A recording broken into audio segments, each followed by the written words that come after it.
Baik, sekarang kita akan langsung masuk ke latihan soal ya. Latihan soal ini Anda silahkan kerjakan berkelompok, dan nanti saya minta dua hal. Pertama adalah laporan yang isinya adalah flowchart gitu ya, dan juga isinya ada juga program Python yang bersesuaian. Jadi setiap latihan nanti ada flowchart-nya apa, lalu Python-nya apa. Dan nanti kumpulkan juga, karena di sini ada 4 soal, saya minta 4 program Python yang berbeda ya, masing-masing mewakili soalnya. Oke, yang pertama. Ini udah saya coret-coret tadi ternyata, mohon maaf. Jadi pertama itu adalah judulnya maksimum 2 bilangan. Jadi kalian bikin program yang membaca masukan 2 buah bilangan gitu ya. Misalnya A dan B gitu ya. Dan dituliskan gitu ya antara kedua bilangan tersebut yang paling besar itu yang mana? Ini harusnya paling besar gitu ya. Jadi kondisinya itu kalau misalnya A lebih besar dari B, maka bilangan terbesarnya A. Kalau bilangan A itu kecil dari B, maka bilangan terbesarnya B gitu. Nah, kalau misalnya A sama dengan B, maka bilangan terbesar itu ya A atau B gitu kan ya. Outputnya berarti akan sama seperti salah satu, jadi bisa A, bisa B gitu. Menurut kamu, ini kasusnya itu pertama, kamu harus jawab dia itu 3 kasus atau 2 kasus nih menurut kamu. Dan kalau kamu sudah bisa menjawab dia itu 3 kasus atau 2 kasus, baru kamu akan bisa langsung bikin programnya kira-kira seperti apa. Flowchart-nya gimana dan programnya seperti apa. Oke, dan programnya harus bisa di-run juga.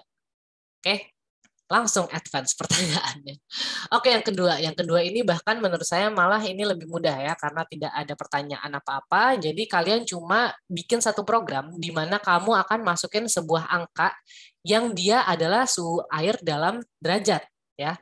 Jadi seperti kalian tahu, kalau misalnya dia itu suhunya kurang atau sama dengan 0, berarti dia itu akan outputnya beku. Kalau dia itu lebih besar dari 0 atau kecil dari 100 derajat, maka dia cair. Tapi kalau dia lebih besar sama dengan 100, dia adalah uap.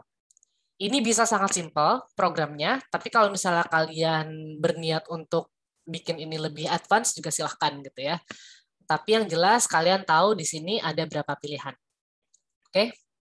Selanjutnya, nah ini akan menarik nih karena kita punya total hambatan seri gitu ya. Jadi kita punya bilangan, bukan bilangan, sorry, rangkaian seri gitu ya. Ada R1, ada R2, ada R3. Kalau dijumlah dia akan menjadi R total gitu ya. Dia masing-masing itu adalah 3 buah hambatan. Tapi masalahnya R1, 2, dan 3 ini nggak boleh ada yang negatif. Kalau satu aja ada yang negatif, nanti total hambatannya tidak bisa dihitung. Dan kita perlu output ke layar bahwa hambatan total tidak bisa dihitung. Ya, jadi ingat syaratnya, nggak boleh ada yang negatif. Kalau salah satu aja negatif, misalnya R1-nya negatif, R2, R3-nya positif, tetap kamu harus kasih outputnya hambatan total tidak bisa dihitung. Oke?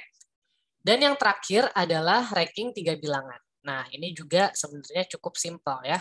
Jadi nanti kalian kasih input A, B, dan C, tapi kamu harus kasih tahu di keterangannya bahwa semua bilangan itu harus berbeda gitu ya. Jadi kamu bisa taruh di programnya, kamu bisa taruh print gitu kan ya, bilangan harus berbeda misalnya biar orang tuh nggak salah masukin gitu kan. Kamu pokoknya kalau bikin program itu harus semudah mungkin orang mengerti.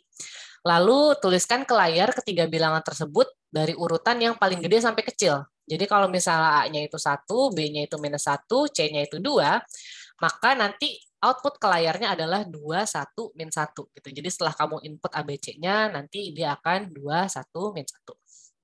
Itu saja dari saya untuk pertemuan yang tidak pertemuan di hari ini gitu ya.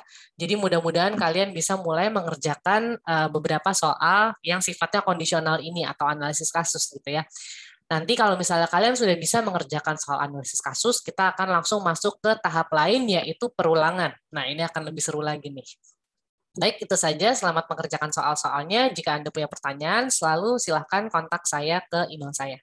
Selamat sore, atau selamat siang, atau selamat malam, dan selamat apa lagi? Pagi gitu ya. Sampai ketemu di pertemuan selanjutnya di hari Senin.